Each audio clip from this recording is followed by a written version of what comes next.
Attaché à toi, accroché à toi. Alléluia. Alléluia. Je veux m'enraciner en toi. Jésus, quand vient dans le vent et dans ta paix, donne-moi de résister. Je veux m'enraciner en toi. Jésus, quand vient dans le vent et la tempête, donne-moi de résister. Je veux m'enraciner en toi. Jésus, Jésus, quand vient dans le vent et la tempête, donne-moi de résister. Je veux m'enraciner en toi. Jésus, Jésus, quand vient dans le vent et la tempête, donne-moi de résister. Je veux résister. Je veux résister. Je veux résister. Je veux résister. Je veux résister. Je veux résister. Je veux résister. Je veux résister. Je veux résister. Je veux résister. Yahweh, je veux résister. Je veux résister. Shiloh, je veux résister. Je veux résister. Adonai, résiste. Je veux résister. Je veux résister. Je veux résister. Je veux résister. Je veux résister. Je veux résister. Je veux résister. Je veux résister. Je veux résister. Je veux résister. Je veux résister. Je veux résister. Je veux résister. Je veux résister. Je veux résister. Je veux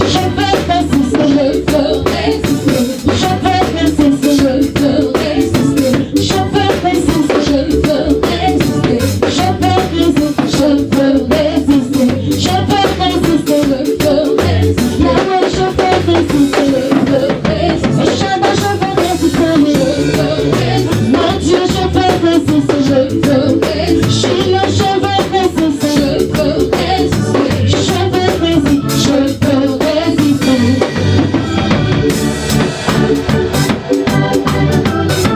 Nous allons confier le scout au Seigneur. Je vous souhaite la bienvenue ce matin du dimanche 26 avril 2020 au culte de l'église baptiste missionnaire de Cocody Mermoz. Nous ne pouvons rien faire sans notre Seigneur. C'est pour ça qu'il est dit dans Hébreux chapitre 12, verset 28. C'est pourquoi, recevant un royaume inébranlable, montrons notre reconnaissance en rendant à Dieu un culte qui lui soit agréable, avec piété et avec crainte. Je t'invite donc à t'incliner en signe de respect pour notre Dieu, en signe de crainte de notre Dieu, pour ce moment spécial, pour rendre un culte qui lui soit agréable. Confie le culte au Seigneur, afin qu'il nous conduise en toutes choses, que son Esprit Saint dirige tout, afin que la gloire lui soit donnée.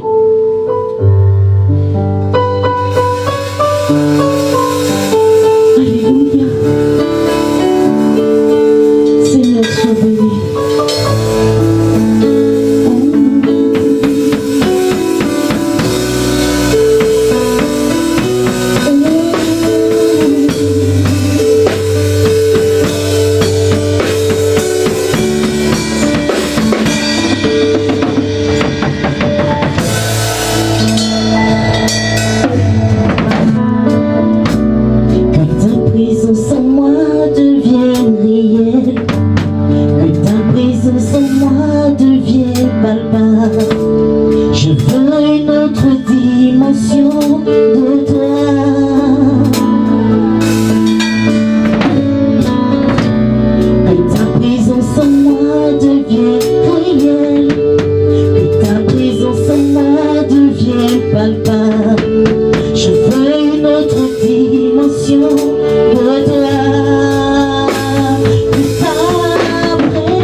dévoilés propres devant notre Dieu par le sang de l'agneau.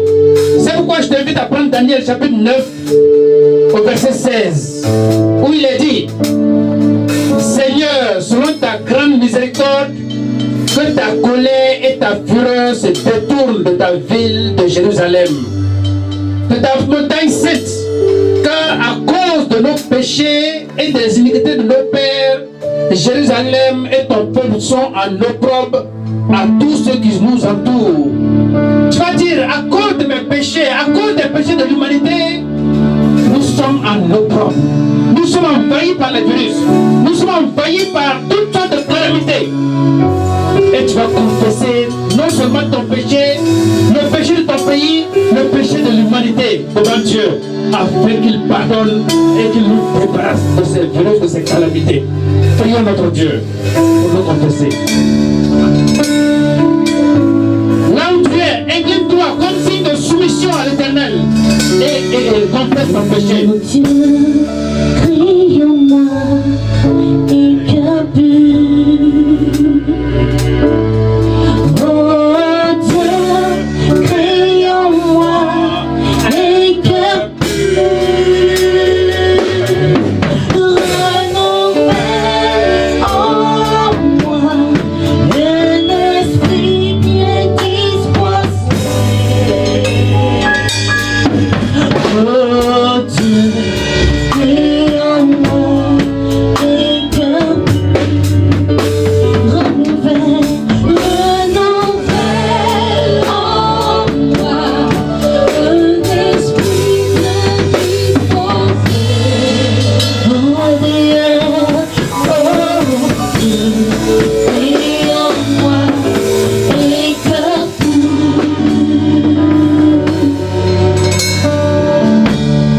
Notre soeur, Madame Domagny, va prier pour dire merci à Dieu parce qu'il nous a effacé nos iniquités. Seigneur, Dieu de bonté, toi qui nous écoutes, éternel Dieu, et qui nous réponds. Seigneur, en ce jour, nous avons apporté nos cœurs, nos fautes, Seigneur, au pied de la croix. Et nous avons l'assurance que tu nous pardonnes au nom de Jésus. C'est pourquoi nous voulons te dire merci pour le pardon que tu ne cesses de nous accorder, pour nos péchés que tu effaces, éternel Dieu, au nom de Jésus. Amen. Amen. Nous allons rendre grâce à l'Éternel pour ses grandes œuvres dans nos vies, pour ses grandes œuvres pour l'Église, pour ses grandes œuvres pour la Côte d'Ivoire, pour l'humanité entière. C'est pourquoi nous allons prendre le passage de Colossiens chapitre 2, versets 6 à 7, où il est dit: Ainsi donc, comme vous avez reçu le Seigneur Jésus-Christ, marchez en lui, étant enracinés et fondés en lui, et affermis par la foi, d'après les instructions qui vous ont été données, et abonder en action de grâce. Alléluia. Nous allons abonder en action de grâce. Nous allons chanter, danser à la voix de notre Dieu. Alléluia. Notre Dieu, il est bon. Tout dépend de sa volonté. Et rien ne peut lui résister. Alléluia. Seigneur, que ton nom soit béni. Parce que tu nous donnes ton souffle de vie. Tu nous donnes la santé. Alléluia. Tout dépend de sa volonté. Et rien ne peut lui résister. Oh Seigneur. Tout dépend de sa volonté. Et rien ne peut lui résister. Oh Seigneur. Tout dépend de sa volonté.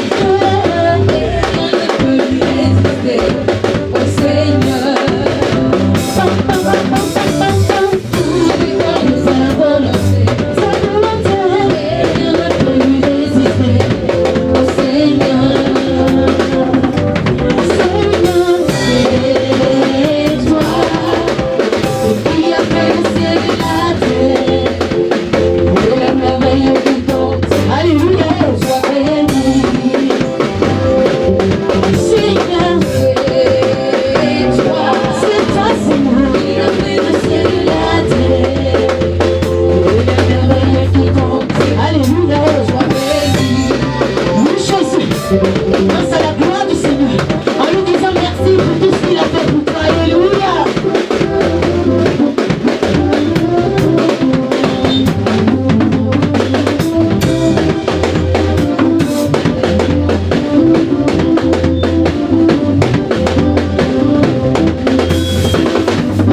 C'est toi qui as fait le ciel et la terre. Et le merveilleux du monde, sois béni. C'est toi, Seigneur, qui as fait le ciel et la terre. Et le merveilleux du monde, sois béni. Nous allons donc dire merci à l'Éternel, tous ensemble. Tenez-vous debout. Et nous allons dire merci à notre Dieu. Notre Dieu qui ne cesse de faire de grandes choses pour nous. La vie qu'il nous donne. Le souffle de vie qu'il nous donne. C'est une grâce. La santé que tu as aujourd'hui, c'est une grâce. Rends grâce à l'Éternel. Rends grâce à notre Dieu qui ne cesse de te bénir.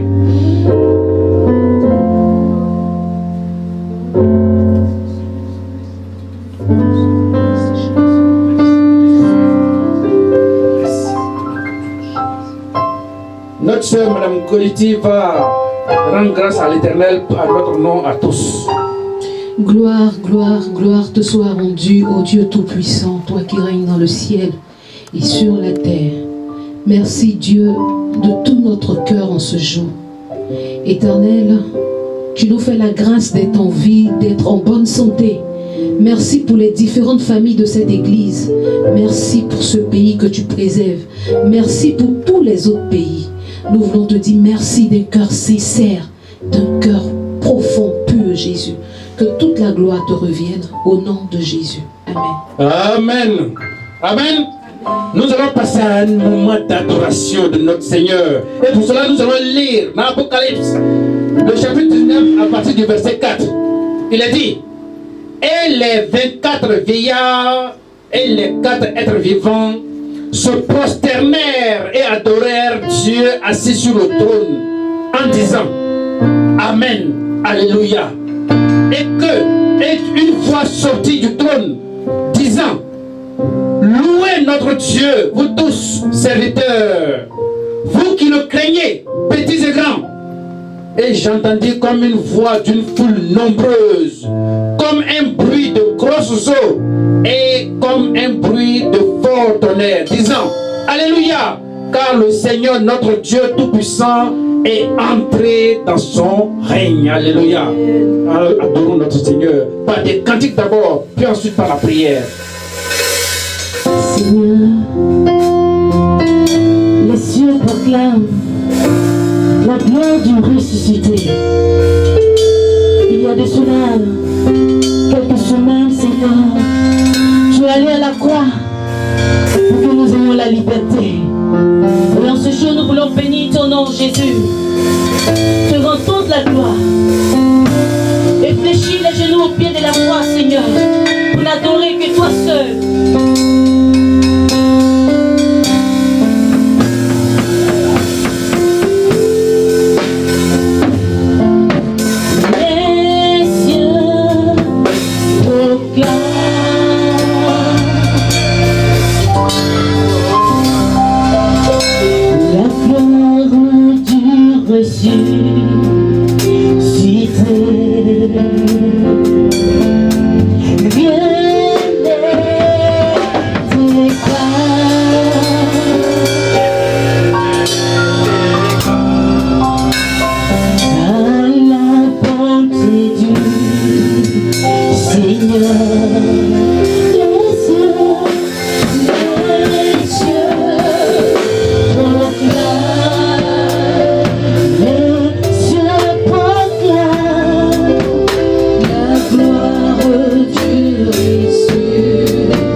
notre Seigneur. Adore ton Dieu.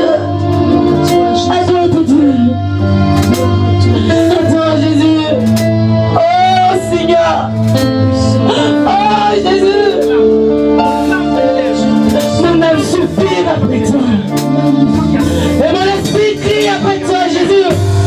Je veux saisir ta robe, Père. Oh.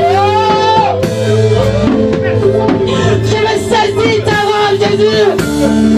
La robe de la guérison, Seigneur. La robe de la délivrance, Père, je veux la saisir. Oh.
c'est un moment de louange.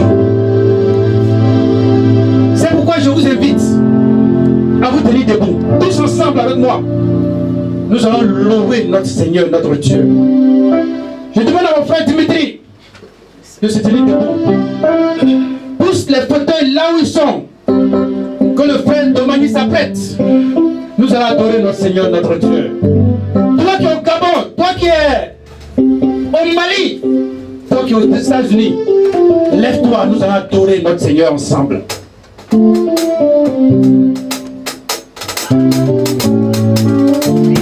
Alléluia.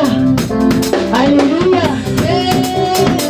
Est-ce que tu peux t'apprêter pour danser pour notre Dieu? Je te sacrifierai à jamais mon cœur. Tu es le Dieu tout-puissant. Je te sacrifierai à jamais mon cœur. Tu es le Dieu tout-puissant. Je te sacrifierai à jamais ma vie. Tu es le Dieu tout-puissant. Je te sacrifierai à jamais mon âme. Tu es le Dieu. Je te servirai. Je te servirai. Je te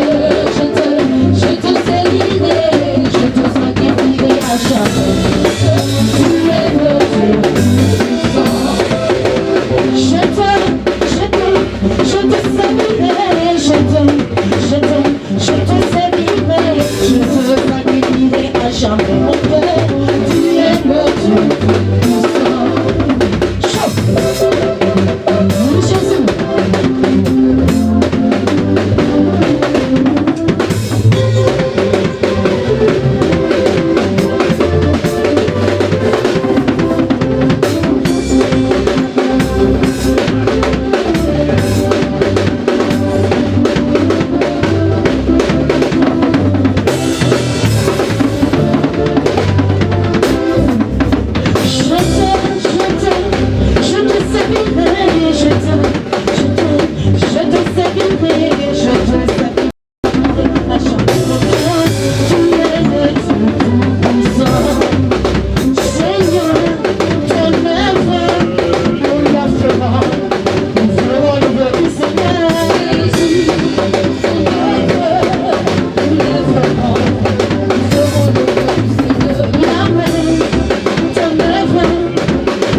Jésus.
Vraiment, nous avons loué notre Seigneur et nous croyons que le cœur de notre Seigneur est réjoui. C'est pourquoi nous allons passer à une autre phase de l'adoration. C'est-à-dire, nous allons apporter nos offrandes à notre Seigneur. nos dîmes et nos offrandes. C'est pourquoi nous allons, dans un cantique, nous apprêter à porter nos dîmes et nos offrandes.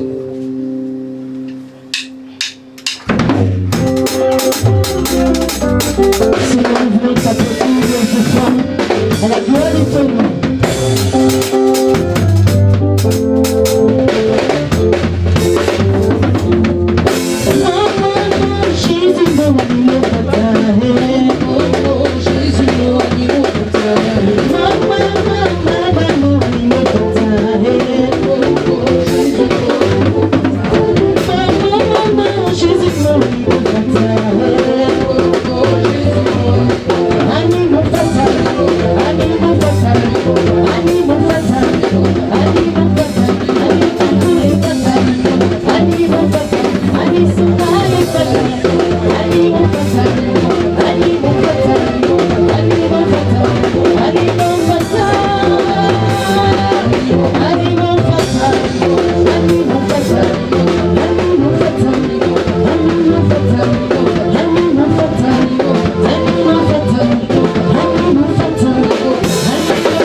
On va prier pour les offrandes.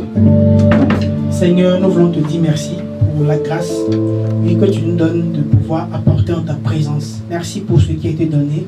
Donne la sagesse, l'intelligence à toutes ces personnes-là qui doivent la gérer et que cela contribue à l'avancement de ton œuvre ici-bas. C'est en ton nom, Jésus, que j'ai prié. Amen. Amen.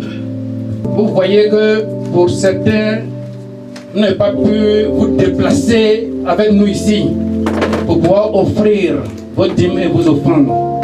C'est pourquoi nous avons mis des numéros mobile monnaie à votre disposition. Ces numéros vont défiler sur l'écran et nous vous prions de bien vouloir les noter afin de contribuer à l'avancement de notre Dieu, de l'œuvre de notre Dieu. Vous pouvez aussi venir les mardis et les vendredis. Les pasteurs sont là à l'église. Vous pouvez déposer vos dîmes et vos offrandes auprès d'eux. Que le Seigneur nous bénisse. Nous allons maintenant passer au message. La Bible nous dit que la parole de Dieu est une nourriture pour notre esprit.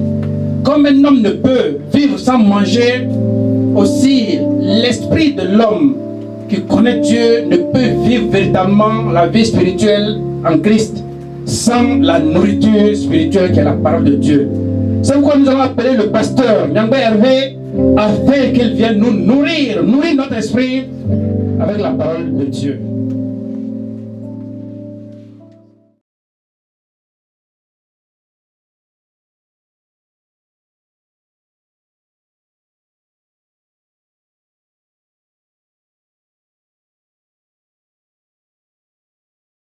Nous disons merci à notre frère, le responsable Ouattara Siaka. Nous allons passer maintenant donc à l'écoute de la parole de Dieu et je veux prier. Seigneur, nous voulons nous recommander à toi. Ta parole est esprit et vie. Nous prions qu'elle nous apporte la vie et nous pousse à l'obéissance. Au nom de Jésus-Christ. Amen. Alors, ce matin,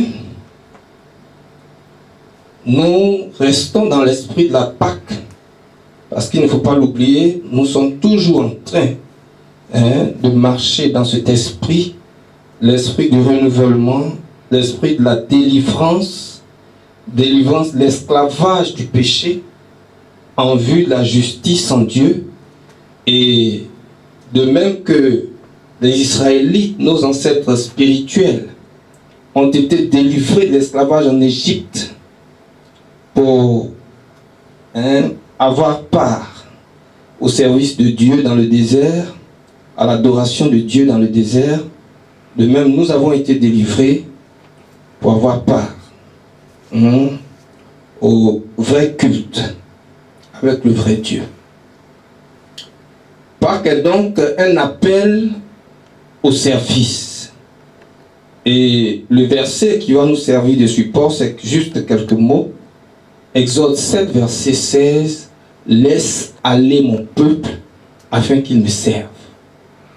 Laisse aller mon peuple afin qu'il me serve. Le thème, servir Dieu en toute occasion favorable ou non. Servir Dieu en toute occasion favorable ou non. Vous pourriez ajouter au texte 2 Timothée 4, 2. À au moins 7 reprises dans l'Ancien Testament, en Exode 5, 7, 8, 9 et 10, vous trouverez cette phrase-là, « Laisse aller mon peuple afin qu'il me serve ». Une façon de dire que Dieu délivre son peuple de la même mise de Pharaon en vue en vue qu'il se mette à son service, lui Dieu. Et il réitère cette intention en 1 Pierre 2 au verset 9. Et je lis pour nous ce qu'il dit en 1 Pierre 2 verset 9. Vous par contre, vous êtes une race élue, un sacerdoce royal, une nation sainte, un peuple racheté, afin d'annoncer les vertus de celui qui vous a appelé des ténèbres à son admirable lumière. L'intention de Dieu est donc la même. Il a acquis un peuple par son sang afin que ce peuple annonce ses vertus. En d'autres termes, afin que son peuple le serve. Nous parlons donc de service de Dieu et en toute occasion, que l'occasion soit favorable ou non. A priori, l'occasion actuelle est une occasion difficile. Elle n'est pas forcément favorable. En tout cas, lorsque nous regardons à première vue ce qui se passe actuellement. Nous sommes sauvés pour servir. C'est, on va dire, un slogan commun aux chrétiens.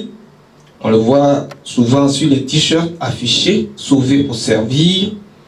Mais au-delà du slogan, il y a là une vérité fondamentale de la foi chrétienne. Mais lorsque je parle de service, lorsque je dis que Dieu nous a mis à part afin que nous le servions, je veux faire une précision afin qu'il n'y ait pas de confusion. Dans l'entendement commun des chrétiens, en tout cas lorsqu'on les écoute, le service de Dieu, il le ramène la plupart du temps à tout ce que nous faisons comme office ou ministère dans l'Église. La plupart du temps, c'est comme ça que tout le monde comprend ce que le service de Dieu est. Donc c'est le pasteur, c'est le prédicateur, c'est le diacre, les responsables et tous ceux qui collaborent au sein du temple, qui collaborent au culte. C'est ceux-là que beaucoup regardent comme serviteurs de Dieu. Mais ce n'est pas le sens que moi je donne à servir Dieu ici, dans mon thème. Quand je dis servir Dieu en toute occasion, je ne parle pas du service que les pasteurs ou les diacres rendent à l'Église. Servir Dieu ici, c'est servir Dieu à travers notre vie. Et ça, c'est en général en dehors de l'Église. Ça ne se limite pas au service que nous pouvons apporter dans l'Église. Servir Dieu à travers sa vie, c'est tout ce que, à travers nos vies, soit par nos paroles, soit par notre attitude, soit par nos actions, nous faisons en vue de tourner le regard de quelqu'un vers le Seigneur, vers le ciel. C'est ça que j'appelle servir Dieu. Et dans ce sens-là, nous sommes tous des serviteurs de Dieu. C'est vrai que déjà, nous croyons au sacerdoce universel, donc l'appel adressé, l'appel adressé à tous ceux que Dieu a rachetés, qui lui appartiennent, et la capacité, la possibilité qu'ils ont d'entrer dans le lieu saint pour présenter à Dieu eux-mêmes leur offrande. Mais au-delà de cet aspect universel du sacerdoce, je parle même des différentes situations de la vie, de la vraie vie dans lesquelles nous sommes amenés à agir en sorte que le royaume de Dieu avance. C'est ça que j'appelle servir Dieu. C'est le service que je rends aux voisins. C'est la parole que je dis à ma femme.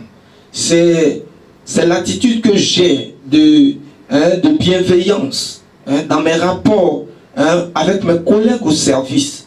En sorte que le nom de Dieu ne soit pas blasphémé. En sorte qu'on ne dise rien de méchant, de mauvais contre Dieu, contre sa parole, contre son Église. C'est tout ça, c'est l'ensemble de ses actes, l'ensemble de ses paroles, l'ensemble de ses attitudes qui constituent le service de Dieu. Donc, quand je le définis comme ça, vous voyez que nous tous, nous sommes des serviteurs de Dieu chaque jour, dans nos lieux de travail, dans nos lieux d'habitation. Nous sommes en train de servir Dieu de cette façon-là. Et c'est de ce service de Dieu que je parle. Et servir Dieu de cette façon, c'est toujours servir les hommes. Parce que le Dieu que nous servons, nous ne le voyons pas. Donc, nous n'allons pas lui donner comme ça physiquement notre service. En général, c'est à travers des hommes que nous obéissons à l'appel que Dieu nous lance de le servir. La Bible ne dit-elle pas que Dieu que nous ne voyons pas, si nous disons l'aimer, c'est à travers les hommes que nous voyons que nous devons exprimer cet amour. Et c'est vrai pour le service. Dieu que nous ne voyons pas, si nous disons le servir, ce sera toujours un service adressé, ou en tout cas dont les hommes seront les bénéficiaires. Voilà. Donc, c'est tout ça, le service de Dieu. Et en cette situation particulièrement difficile, je parle bien évidemment de la crise sanitaire mondiale du Covid-19, nous avons l'occasion de servir Dieu. Nous avons l'occasion d'étendre la main de Dieu ou d'être la main de Dieu auprès de toute cette détresse que nous voyons autour de nous. Et je veux, dans ce message, partager avec vous 3 exemples d'occasion du service des autres que cette situation nous offre. Je dis que notre thème, c'est servir Dieu en toute occasion, favorablement. Donc, cette situation est une occasion pour nous d'annoncer au monde les vertus de Dieu. C'est la première chose. Cette situation nous offre l'occasion d'annoncer au monde les vertus de Dieu. La Bible dit en 2 Timothée 4 au verset 2, prêche la parole, insiste en toute occasion, favorable ou non. Est-ce que l'occasion actuelle est favorable? À première vue, je l'ai dit tout à l'heure, on va dire non. Le monde est en train de compter ses morts. Chaque soir, au journal télévisé, c'est le décompte macabre. Moi, maintenant, même, je ne vais même plus écouter ça. Parce que ça commence par me fatiguer. Donc, il n'y a que des mauvaises nouvelles. Les gens qui vont perdre leur travail, qui l'ont déjà perdu. Et quand je pense à l'Afrique en particulier, où une grande partie de la population vit au jour le jour, je suis chaque fois en train de me demander comment ils font. La femme qui est obligée d'aller vendre son attiéké le matin et qui est obligée d'attendre le petit bénéfice qu'elle va en tirer pour faire le marché avant de rentrer à la maison et donner à manger à ses enfants. Et beaucoup de femmes de cette catégorie sont des veuves. Comment elle s'y prend? Comment elle paye son loyer? Comment elle paye ses charges? Donc, il y a beaucoup de détresse. Et je dis que c'est une occasion d'annoncer au monde les vertus de Dieu. Je pose la question, est-ce que c'est vraiment une occasion favorable? À première vue, non. Mais au fond, oui. Au fond, oui. Vous savez, la vertu les crises, je voulais dire, les crises ont de la vertu. Les crises ont de la vertu parce que c'est pendant les crises que les hommes s'asseyent et réfléchissent. Il y a un apologiste, c'est-à-dire un défenseur de la foi chrétienne d'origine américaine, Clive Staple Lewis, qui dit Dieu nous chuchote lorsque nous sommes dans les moments de plaisir. Dieu parle à notre conscience lorsque Dieu parle à notre conscience, oui. Et puis Dieu crie, il nous crie lorsque nous sommes dans la souffrance. La souffrance parle plus fort que les moments de joie. Et on a un artiste ivoirien chrétien qui a chanté, je crois que c'est un serviteur de Dieu qui chantait. Quand tout va mal chez l'homme, il s'en fout de Dieu. Quand tout va bien chez l'homme, il s'en fout de Dieu. Quand tout va mal, il dit bien, oh Dieu, oh Dieu. Oui, mais ça traduit vraiment une réalité. Quand tout va bien, mais il n'a pas le temps.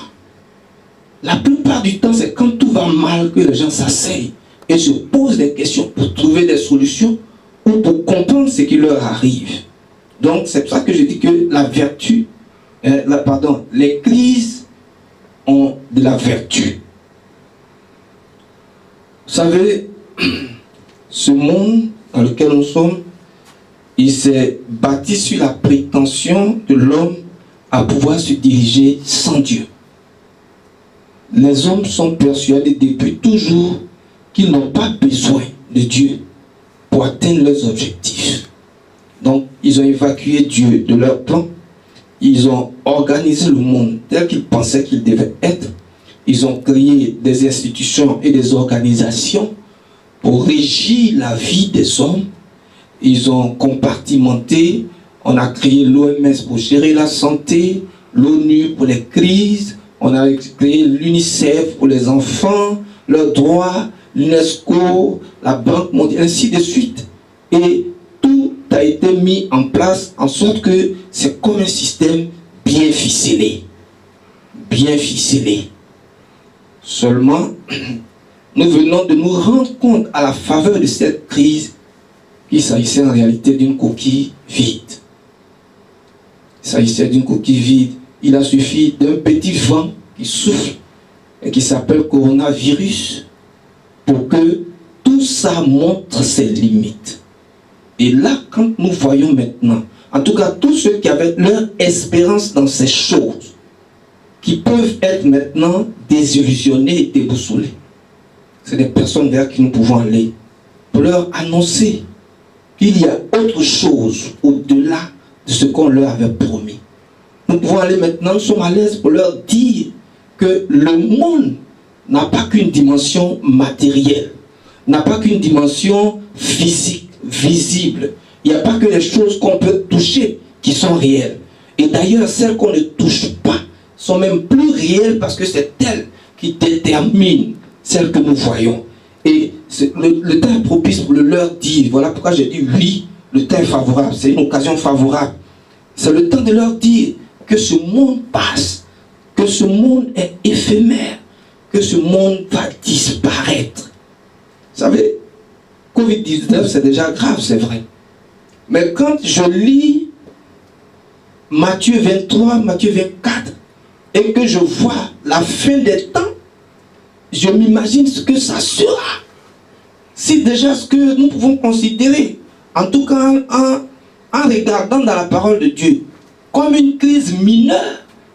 Parce que quand vous le comparez aux calamités qui sont décrites dans les derniers temps, dans la Bible, ça ne représente rien. Mais quand je vois à quel point le monde est ébranlé par cette crise, je m'imagine ce que sera la fin du monde. C'est donc une occasion, une alerte même pour nous les chrétiens, pour parler à celles des personnes qui comptent pour nous, pour leur dire: sauvez-vous de cette génération, mes frères. Sauvez-vous de cette génération. Cherchez Dieu pendant qu'il se trouve, pendant qu'il est encore possible de le rencontrer. Cherchez Dieu. Cette crise aussi rappelle à l'homme que c'est Dieu qui est à la barre du navire. Vous voyez, les hommes sont parfois très arrogants. Ils sont suffisants parce qu'ils sont allés sur la lune. On m'a dit qu'un cosmonaute qui allait sur la lune a dit qu'il n'y a pas trouvé Dieu. Malheureusement, ce qu'il n'a pas compris, c'est que Dieu était sur la terre ici dans son cœur. Mais il ne l'a pas cherché au bon endroit. C'est pour cela qu'il ne l'a pas trouvé. Dieu n'est pas sur la lune. Dieu est le maître de l'univers tout entier. Il n'est pas localisable. Donc ce n'est pas quelque part où il est assis. Hein? Et cette arrogance des gens, des hommes, me fait penser à Nebuchadnezzar. Un roi dont la Bible parle en Daniel au chapitre 4, roi de Babylone. Si vous avez entendu parler de l'histoire de Daniel et de ses amis, Shadrach, Meshach, Abednego, qui ont été jetés dans la fournaise ardente, c'est à cause de ce roi, du moins c'est du fait de ce roi qu'ils ont été jetés dans la fournaise ardente. Je lis au sujet de Nebuchadnezzar, quand il s'est vu grand et qu'il s'est assis devant son palais pour parler, voilà ce qu'il disait. Daniel 4, à partir du verset 27, dans ma version, dans d'autres versions, c'est à partir du verset 30. Le roi prit la parole et dit, n'est-ce pas ici Babylone la grande que j'ai bâtie comme résidence royale par la puissance de ma force et pour l'honneur de ma gloire. La puissance de ma force et l'honneur de ma gloire. La parole était encore dans la bouche du roi qu'une voix descendit du ciel. C'est à toi que l'on parle, roi Nebuchadnezzar. Ta royauté s'est retirée de toi. On te chassera du milieu des hommes. Tu auras ta demeure avec les bêtes des champs. On te donnera comme au bœuf de l'herbe à manger. Et 7 ans passeront sur toi jusqu'à ce que tu reconnaisses que le Très-Haut domine sur toute royauté humaine et qu'il la donne à qui il veut. C'est Dieu qui est à la part. Les hommes s'agitent parce qu'ils ont trouvé 2 ou 3 choses. Ils ont fait 2 ou 3 découvertes. Ils pensent, pour parler comme on parle à bien ici, ils pensent qu'ils sont arrivés. Et donc parfois, Dieu se rappelle à leurs souvenirs en laissant arriver des situations comme celles que nous vivons. J'ai dit en laissant arriver parce que personne ne peut prouver que bon, c'est Dieu qui est le responsable de ce qui se passe. On entend beaucoup de choses sur Internet. On ne va pas rentrer dans ce débat-là. Je dis simplement en laissant arriver certaines choses comme celles qui se passent maintenant. Il veut se rappeler au souvenir de l'homme et lui dire, mon ami, en réalité, je suis encore là-bas. C'est moi qui tiens les rênes de l'univers. La Bible dit que Satan est le prince du monde, mais Dieu est le maître de l'univers. Il a le contrôle sur toutes choses, y compris sur la vie, sur la terre. Donc, quand les gens commencent à trop penser qu'ils sont forts, de temps en temps, Dieu vient puis les secoue un peu pour dire, mes amis, en réalité, vous êtes beaucoup moins forts que vous le pensez. Je sais que ce n'est pas le contexte original de ce verset, mais on peut très bien l'appliquer ici. Si l'Éternel ne bâtit la maison, ceux qui la bâtissent travaillent en vain. Ils travaillent en vain. Tout ça, je vous le dis, pour nous pousser à sauter sur l'occasion qui se présente maintenant pour aller parler à toutes les personnes qui peuvent être ouvertes, qui peuvent être disposées actuellement à nous écouter, parce que je crois que beaucoup ont perdu leurs illusions et ils sont plus disposés à nous écouter maintenant. Nous leur disions que le monde qui est là est précaire. Nous leur disions que le monde là est passager. Et ils étaient tellement sûrs que leur truc était bien réglé, que le système financier, l'armée, les puissantes nations, et les puissantes nations sont toutes aux abois actuellement. Toutes les puissantes nations sont aux abois. Je ne suis pas sûr qu'il y ait une nation qui pourra tenir 1 an dans cette situation-là. C'est pour ça que d'autres ont déjà commencé à penser déconfinement. Parce qu'ils savent qu'on ne peut pas continuer dans ça pendant 1 an. Quelle que soit la puissance financière d'une nation, ça va complètement dérégler son économie si ça devait se poursuivre sur 1 an. Donc chacun a commencé à penser au déconfinement. Voyez, donc de puissantes nations, il n'y en a pas en réalité. C'était des prétentions. Mais le puissant Dieu, notre Dieu, le puissant Dieu, nous envoie maintenant leur parler de Jésus, de l'éternité. Nous pouvons leur parler d'une autre alternative. C'est-à-dire, à côté de la vie qu'ils avaient pensé être la vie, on peut leur dire qu'il y a une autre vie. Elle ne s'arrête pas ici. Coronavirus ne peut pas attaquer cette vie. Ni le coronavirus, ni aucun autre virus, ni aucune autre menace ne peut atteindre cette autre vie. Nous pouvons leur dire que les biens véritables, ceux qui sont éternels, sont en Jésus-Christ. Nous pouvons leur dire que leurs péchés d'arrogance et tous leurs autres péchés peuvent leur être pardonnés par Christ. Nous pouvons leur dire que la vie éternelle est pour eux s'ils s'humilient et reçoivent Christ. C'est l'occasion, moi je pense, d'aller et de le faire savoir aux gens. C'est aussi, et là je vais ouvrir juste une petite parenthèse avant d'aborder le deuxième point, c'est aussi l'occasion où les gens nous posent beaucoup de questions.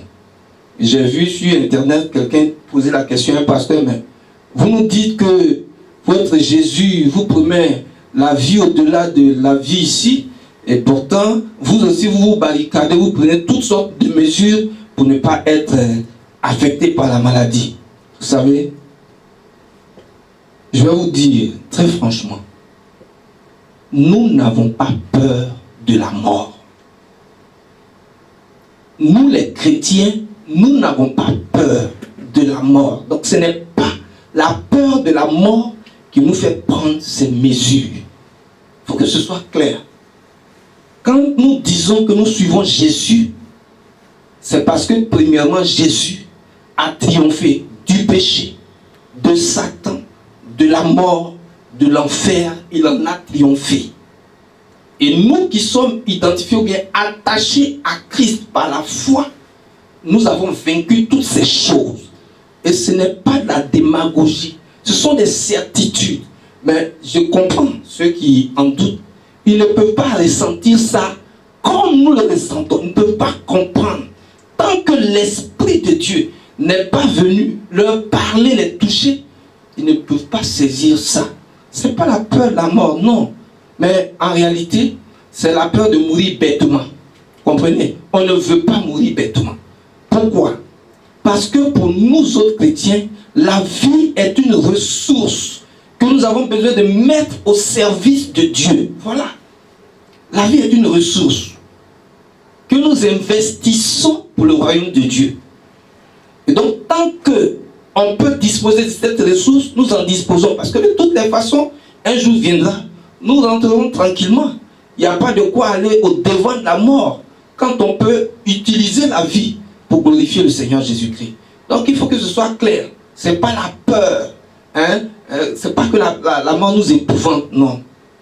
Donc, ces dispositions-là, nous les prenons aussi, comme on l'a dit, nous sommes des citoyens respectueux des autorités. Il n'y a pas de raison, bien, ça ne rime à rien, de vouloir forcément s'opposer aux autorités, là où il n'y a pas, voilà, parce qu'on continue d'adorer Dieu, nous sommes en train de prêcher l'évangile, ce n'est pas notre foi qui est remise en cause, notre attachement à Dieu n'est pas du tout remis en cause, il n'y a pas de compromis qu'on nous demande de faire. Nous continuons donc d'être attachés à Christ, même si c'est devant une caméra que nous nous tenons, ça ne change rien à notre foi ni à notre relation avec Christ. C'est pour cela que nous nous soumettons tranquillement à ces mesures. Voilà, donc il faut que ce soit clair. Nous ne nous barricadons pas, nous ne fuyons pas, parce que si nous ne le faisons pas, nous allons mourir, nous mourrons de toutes les façons, mais nous, la question de notre éternité est réglée, elle est scellée. Donc, c'est plutôt ceux qui n'ont pas Christ qui sont notre préoccupation. Donc, j'espère que j'ai répondu à ceux qui ont posé cette question sur Internet. Maintenant, pour continuer à parler des occasions, je vais aborder la deuxième. Deuxième occasion de servir Dieu, c'est une occasion de servir Dieu en faisant du bien aux gens autour de nous. En faisant du bien aux gens autour de nous. La Bible dit en Acte 10 au verset 38 que Jésus était cet homme qui allait de lieu en lieu faisant du bien aux gens.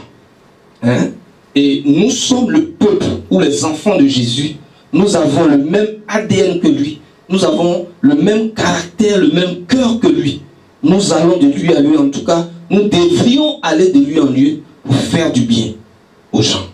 En Matthieu 22, 36 à 40, un docteur de la loi s'est approché de Jésus et lui a fait cette question. Maître, quel est le plus grand commandement de la loi? Jésus lui a répondu, tu aimeras le Seigneur ton Dieu de tout ton cœur, de toute ton âme et de toute ta pensée. C'est le premier, le plus grand commandement. Et voici le second qui lui est semblable. Tu aimeras ton prochain comme toi-même. Nous avons pour habitude de dire que Dieu est amour. Mais on peut dire aussi les enfants de Dieu sont amour, comme leur Père. Connaissez le passage de 1 Corinthiens 13, l'hymne à l'amour. Je vous encourage à le relire pour vous remémorer les vérités au sujet de l'amour comme un puissant, une force, une puissante force dont on dispose, mais que nous n'utilisons pas très souvent. Nous n'utilisons pas très souvent. Nous utilisons beaucoup d'autres choses qui nous desservent pendant que nous avons à notre disposition l'amour pour conquérir des territoires pour Dieu. L'amour, c'est, on va dire, la mère des vertus. Parce que toutes les qualités que Dieu peut attendre d'un enfant de Dieu sont déjà dans l'amour. La bienveillance, la bonté, la patience, tout ce qu'on peut attendre d'un chrétien, la sagesse, tout est dans l'amour. Donc c'est pour ça que la Bible dit que celui qui aime, il a accompli la loi. C'est-à-dire il a tout fait s'il aime. Comprenez? Mais l'amour aussi, c'est en français, en bon français, on dit c'est l'empathie. L'empathie, c'est quoi? C'est la capacité de s'identifier à autrui dans ce qu'il peut ressentir. C'est ça l'empathie. Donc, et la Bible dit en Luc 6 au verset 31, ce que vous voulez que les hommes fassent pour vous, faites-le de même pour eux. Est-ce que vous vous êtes déjà posé la question pourquoi Jésus a choisi de venir dans la chair d'un homme? Je sais qu'on peut donner beaucoup de raisons bibliques valables.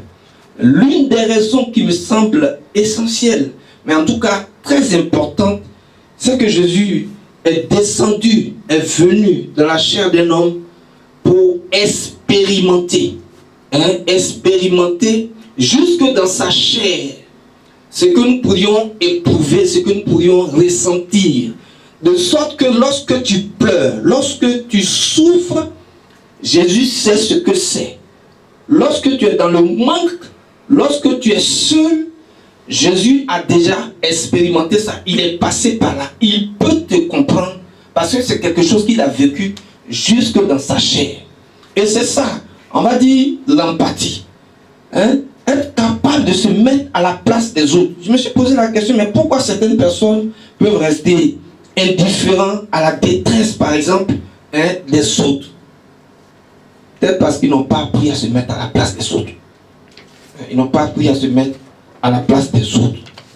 Si tu as cassé graine au moment où tu allais à l'école et que tu marches 7 km, tu as marché 7 km pour aller à l'école, tu casses graine à midi pour manger, c'est dur. Tu as traversé tout ça et que Dieu t'a fait la grâce aujourd'hui d'avoir une position que je vais dire enviable, en guillemets. Et que tu vois aujourd'hui un jeune qui passe une nuit, 2 nuits sans manger, dont tu connais l'histoire. Normalement, ça devrait pouvoir te rappeler une partie de ta vie et faire vibrer une fibre dans ton cœur, normalement. Donc si quelqu'un est capable d'être passé par un chemin et qu'il voit un autre passer par le même chemin sans rien ressentir, il a un problème. Mais aussi, on ne se met pas à la place des autres, c'est-à-dire que on ne s'imagine pas ce que quelqu'un peut vivre quand il est dans telle ou telle situation. Peut-être aussi que les gens sont indifférents à des gens parce que, comme ils disent, ils ont aimé et ils ont été trahis. Ils ont peur d'ouvrir leur cœur pour ne pas être blessés. Vous savez, aimer, c'est prendre un risque. C'est prendre le risque, par exemple, de partager. C'est prendre le risque, parce que si tu aimes quelqu'un, tu vas partager avec lui, tu vas lui donner. Donc parfois, intentionnellement, les gens préfèrent ne même pas regarder, ne pas voir ce que quelqu'un d'autre souffre, pour ne pas se croire moralement obligé d'aider la personne.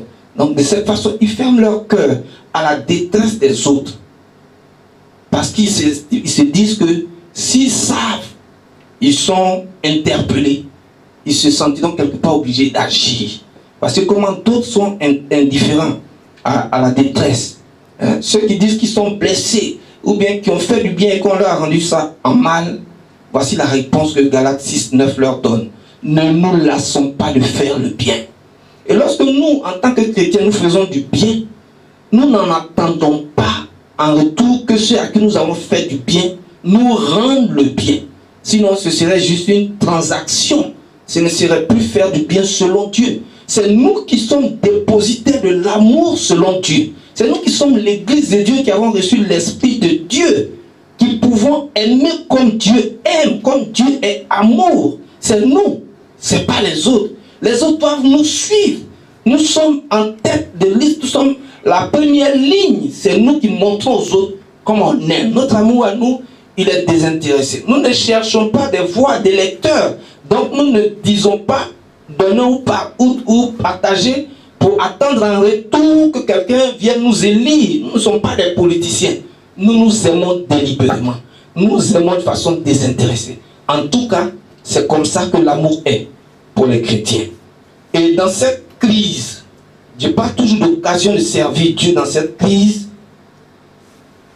C'est la saison de l'amour. Nous avons l'occasion de manifester l'amour de Dieu à toutes les formes de détresse qui existent autour de nous. Toutes les luttes, toutes les personnes isolées, les personnes seules, les veuves, les orphelins, les prisonniers. L'Église doit être en tête pour montrer la voie, pour montrer comment on aime. Vous savez que le monde ne nous fait pas de cadeaux la plupart du temps. Quand on voit la une de leurs journaux, et quand une situation concerne une église ou un chrétien, ils s'en donnent à cœur joie. Et bon, on ne pourrait pas attendre autre chose d'eux. Ils ne sont pas nos amis. Mais nous avons là l'occasion de leur montrer cet aspect de nous qu'ils ignorent. Ils ne savent pas que nous sommes bons. Mais nous devons leur montrer que nous sommes bons. Et je veux donc engager l'église. Il ne s'agit pas aujourd'hui, nous ne nous réunissons pas dans les temples. Donc ce n'est pas forcément que les églises doivent se réunir pour aller faire des dons. Non, ce n'est pas de ça que je parle. Je parle même beaucoup plus d'action individuelle. Je parle même d'avoir là où vous êtes, près des gens qui sont près de vous, cet impact-là, cet impact du royaume de Dieu, cet impact du ciel dans la vie des gens. Je vous ai dit que c'est ça qu'on appelle servir Dieu. Donc c'est de ça, plus de ça que je parle, que peut-être des actions d'éclat ou bon, non. Actuellement, ce sera difficile à organiser qu'une église réunisse des gens pour aller aider d'autres et tout ça. Mais on peut réfléchir et trouver des moyens d'être efficace, d'être présent en tout cas. Parce que je sais que cette crise va passer et nous le savons tous. Et lorsque cette crise passera, le monde fera le bilan. Et lorsque le bilan de cette crise sera fait, on cherchera à savoir de quel côté l'Église a été. Est-ce que l'Église a été à côté de ceux qui souffraient, de ceux qui étaient dans la détresse? C'est vrai que ce n'est pas aux hommes de nous juger, mais nous-mêmes, en tant qu'Église de Dieu, dont la Bible même attend que ce soit nous qui soyons au devant de la bienveillance et de la bonté, au moment où les gens vont poser ce type de questions, il ne faudrait pas qu'on nous retrouve très loin de ceux qui étaient dans la détresse. C'est de ça qu'il s'agit au moment de faire le bilan. L'Église doit être là où les gens pleurent, là où il y a le manque. L'Église doit apporter des réponses. C'est nous qui savons aimer. Comprenez? C'est nous qui savons aimer. Il ne faut pas que les gens, au moment du fameux bilan, on dise ils se sont barricadés, ils avaient fui. Il ne faut pas qu'on soit parmi ceux-là. On prend les dispositions que nous prenons. On répète encore ce que ces dispositions ont leur raison d'être. Mais au-delà des dispositions, il faut que notre impact, notre influence en tant que chrétien ne soit pas diminuée par cette situation. Au contraire, nous devons redoubler d'ardeur pour que nous soyons plus utiles à l'avancement du royaume de Dieu dans cette situation qui arrive, ou bien qui est arrivée. Nous voulons, en passant, dire merci à quelques frères et sœurs qui ont discrètement aidé, sans fanfaronnade, mais qui ont aidé discrètement dans cette situation des frères, des vœux, des personnes qui étaient vraiment menacées. Mais si c'était une copie que je devais corriger, j'allais mettre on peut mieux faire. On peut mieux faire. Voilà, donc nous encourageons chacun à réfléchir. Il ne s'agit pas forcément d'argent. Ce dont nous parlons, ce n'est pas forcément une histoire d'argent. Quand vous y réfléchissez, vous allez voir. Il y a des gens qui, du fait qu'ils ne savent pas manipuler, par exemple, les outils, je veux dire, informatiques, tablettes, smartphones et autres, sont carrément exclus de tout ce que nous sommes en train de faire. C'est à croire que c'est une affaire d'étudiants ou de personnes instruites. Mais l'église n'est pas composée que de personnes instruites. Et donc, si tu as le souci de l'autre dans cette situation actuelle-là, tu vas découvrir que beaucoup de personnes sont à l'écart de ce que nous faisons et tu vas réfléchir à un moyen de leur témoigner que l'église est là, que nous sommes là, nous ne les avons pas abandonnés. J'ai appelé une soeur récemment, elle m'a dit, papa, c'est pas trop tôt, hein? Et je reconnais effectivement que c'était pas trop tôt. C'est peut-être une semaine ou 10 jours après la crise que je l'ai appelée. Mais c'est une soeur qui est isolée, qui est quelque part là-bas, loin. Et elle est seule la plupart du temps. Et elle n'a pas de smartphone. Donc tout ce que nous faisons actuellement là, elle n'est pas dedans du tout. Donc, pendant que nous sommes en train d'aller, il faut penser chaque fois comment faire en sorte que il n'y ait pas de scandale dans nos relations. D'abord, entre frères dans l'église, et puis avec les gens du monde, comment avoir un impact sur eux. Dernière chose, c'est une occasion pour se rapprocher de Dieu, nous et notre famille. Acte 16, 31. Paul et Silas répondit, crois au Seigneur Jésus et tu seras sauvé, toi et ta famille. C'est une occasion de, on va dire, dépoussiérer, mettre en ordre notre vie spirituelle. Hein? Notre vie spirituelle qui est grippée. Je ne sais pas si c'est du coronavirus qu'elle est atteinte, mais notre vie spirituelle est grippée. En tout cas, pour beaucoup d'entre nous, ce n'est pas peut-être forcément ton cas, mais plusieurs personnes ont une vie spirituelle avec beaucoup de poussière dedans. Donc, c'est le temps d'enlever la poussière. C'est une occasion de recentrer toute notre famille, toute notre maison sur Christ et sur sa parole. Quand nous nous marions, on nous a donné une Bible. Mais aujourd'hui, la Bible là, est pour progressivement les projets du couple, progressivement les études des enfants, d'autres priorités sont venues et ont repoussé progressivement la Bible loin. Tu peux saisir cette occasion-là pour ramener la Bible au centre de la vie de ta famille. C'est une occasion pour recoller les morceaux dans le couple et dans la famille, avec les enfants. Et je disais aussi, enfin j'ai écrit aussi que c'est une session de rattrapage spirituel. Session de rattrapage spirituel, ça veut dire qu'il y a manqué un certain nombre de cours, un certain nombre de rendez-vous avec le Seigneur. Et ça a plombé ta vie spirituelle. Toi-même, tu le sais. Tu sais que la vie que tu as actuellement, ce n'est pas la vie que tu aurais voulu avoir. Ce n'est pas le type de relation que tu aurais voulu avoir avec Dieu. Voilà ta session de rattrapage qui est là. Ça, c'est Covid-19. Il n'y aura pas Covid-20. On ne va pas faire Covid-21 pour toi. Covid-19, ce n'est même pas une bonne nouvelle. Mais quand même, puisque tu as du temps qui t'est donné, sans que tu ne l'aies forcément demandé, mais tu as du temps à disposition, profite-en. Tu as juste besoin de 49 heures pour lire l'Ancien Testament et 11 heures pour lire le Nouveau Testament. Les deux ensemble, ça fait environ 60 heures. Si tu prends même, tu ajoutes 70 heures, tu prends 70 heures, en 12-13 jours de 5 heures, tu peux avoir lu toute la Bible. Et tu peux faire ça 2 fois dans le mois. C'est ça que j'appelle session de rattrapage. Tu n'avais pas lu ta Bible. Tu as fait le programme là jusqu'à... Tu ne l'as jamais tenu. C'est ta session de rattrapage qui est là. C'est vrai que ce n'est pas dans les circonstances idéales, mais profite-en. Hein? Donc c'est vraiment ça que nous pouvons ajouter pour parler d'occasions qui nous sont offertes. Pour conclure, je vais lancer un appel. Je vais lancer un appel à tous ceux qui traversent actuellement cette situation. Que ce soit des croyants ou des non-croyants. Pour les croyants, je dis, on peut regarder ça comme une alerte ou bien un test. Un test, pas forcément de notre foi, ça peut l'être aussi. Mais pour les non-croyants, surtout, ça peut être un moyen d'ouvrir une lucarne afin qu'ils reçoivent la vie. C'est une lucarne qui est ouverte parce que leurs certitudes sont ébranlées. La science et la rationalité scientifique qui est le Dieu de plusieurs dans ce monde a pris un coup. On a vu que ces choses-là ne suffisent pas et qu'elles ont leurs limites. Et ce sont les limites-là qui viennent d'être démontrées à l'humanité tout entière. Maintenant, vous faites quoi? Nous, on vous propose Jésus. Jésus, au-delà de la vie d'ici, qui n'est pas que qui est matérielle, mais au-delà de la vie d'ici, il y a la vie en Dieu et la vie éternelle. Et c'est à ça que nous vous appelons. Notre prière, c'est que vous puissiez disposer votre cœur. Comme Nebuchadnezzar qui s'est rattrapé après. Nebuchadnezzar s'est rattrapé après, il a reconnu et loué la grandeur de Dieu.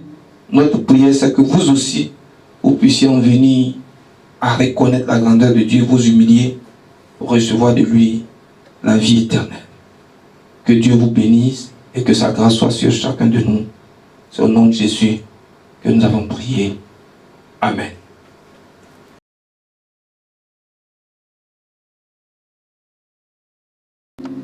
Nous allons passer aux annonces et nous allons demander à notre pasteur, le pasteur Hervé Nagwe, de pouvoir nous donner les nouvelles de l'Église.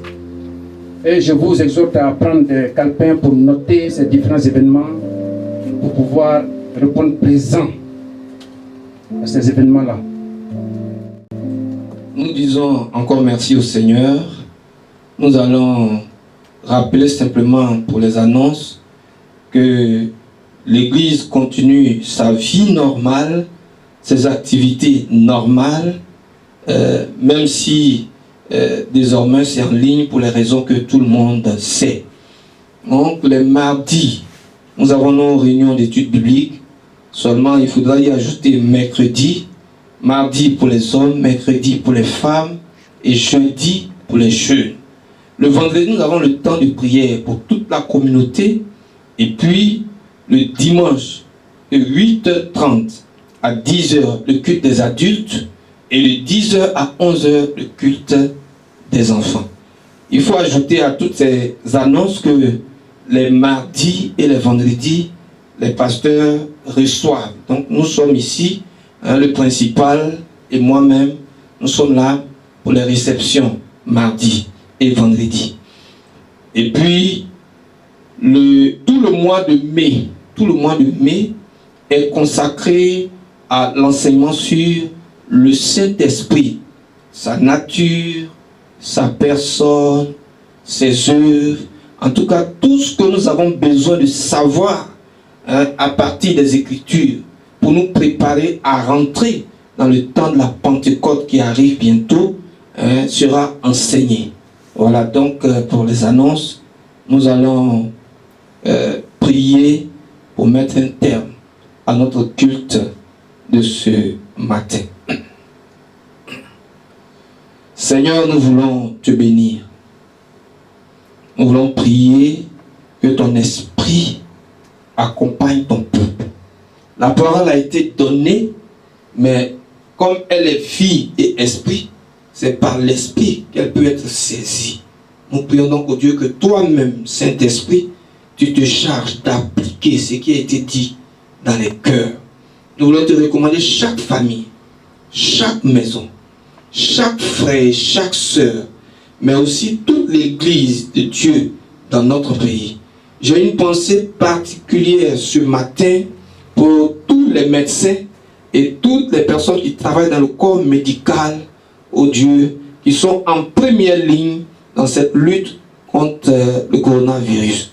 Nous prions, oh Dieu, qu'une grâce spéciale, Seigneur, leur soit accordée, qu'ils soient gardés dans le creux de tes mains et qu'aucun d'eux, Seigneur, ne soit atteint par la maladie. Merci de tout le bien, Seigneur, que tu nous donnes, que tu nous dispenses du ciel, que la louange te soit donnée dès maintenant et dans tous les siècles, au nom de Jésus-Christ, ton Fils, notre Seigneur et notre Dieu. Amen.